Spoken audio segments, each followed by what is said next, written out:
Hi, Rich Carrubba for bowlingball.com. I'm going to talk to you new bowlers, you beginners, people just learning the game and you want to learn right. It all starts with good footwork. It all starts with your leg action. Everything works from the floor up. And if you can build a good approach to the foul line starting with your footwork, then you're going to have a chance to be accurate and achieve the results that you're looking for. Have a good time while you're doing it. First of all, the steps are most important. Let's talk about three things: steps, tempo, and direction. First, in the steps, you want to place your feet so your bowling shoes are slightly apart, maybe half an inch apart, so your weight is distributed fairly equally on both shoes initially on the approach, and make sure the toes are pointing in the same direction down the lane toward the pocket. Spread your shoes a little as we suggested. It will stabilize maybe a little more body weight on the shoe that you're not going to start with. So if you're a right-handed bowler taking four-step approach and your right foot is your first step, most of the weight, maybe two-thirds, should be on your left foot so the first step can move smoothly and you won't have to transfer weight and jump or lunge the first step. Very important to start precisely and smoothly the same time each delivery. You want to take steps that match your normal walking stride or maybe just a bit longer, but not real fast. You're going to walk according to your own natural rhythm to the foul line. If you're right-handed, you begin with the right foot. The strategy is to try to not bounce or lose balance during your approach to the foul line. I would think bowlers 6 foot tall, for example, should measure themselves about 12 feet back from the foul line and place their toes in that area. And you can adjust slightly forward or back depending on your natural stride from that point. The first set of guide dots are 12 feet from the foul line. And also, you want to make sure you slide within 4 inches of the foul line every time. We see far too many bowlers slide 18 inches or 2 feet behind the line, and you have to heave the ball to get it over the foul line. Worse yet, you dump it into the floor behind the foul line where there's no lane oil. That's another little important tip.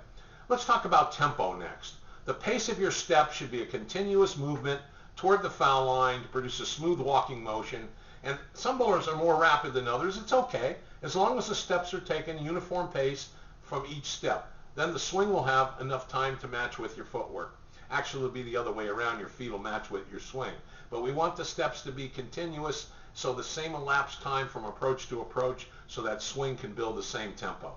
Things will match up, and it'll help you bowl better.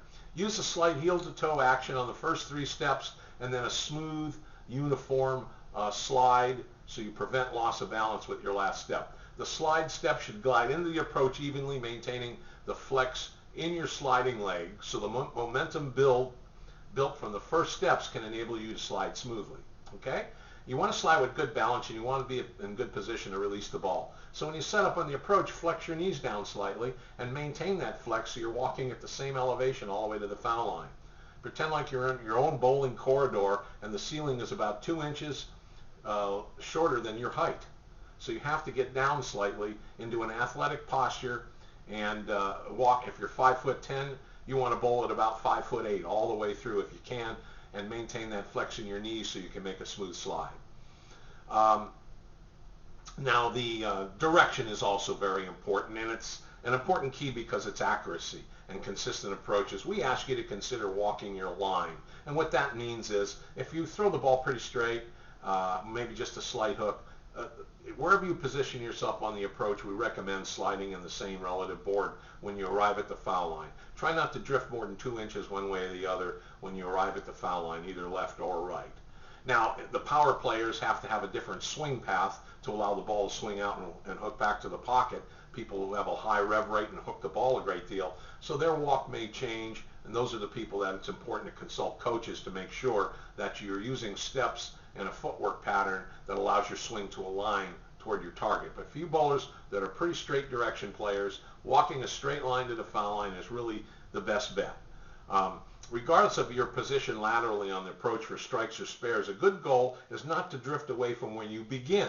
I see too many bowlers who move across lane to make the 10-pin, or left-handers to the other side, to the right side of the approach to make a 7-pin, but they walk back to the center of the approach, and they cut the lane in half, and it's too critical. And that's usually in that portion of the lane is where the blend of oil is on the oil pattern, and the ball will hook away or fall off into the channel. So walk your line, walk straight, and you have to rehearse that. And the more you practice it when you're not bowling in competition, the better you'll get at doing it. Now people will say, well, how can I walk straight and hit the pin in the corner and when I'm shooting a spare? You know, just adjust your hips and your shoulders slightly to face the pin, maybe your toes on your bowling shoe, but still walk your line. Takes a little bit of work, but once you get it down pat and you can walk a straight path from anywhere you position yourself on the approach, you're going to be an accurate spare shooter and you're going to hit the pocket more frequently. Okay?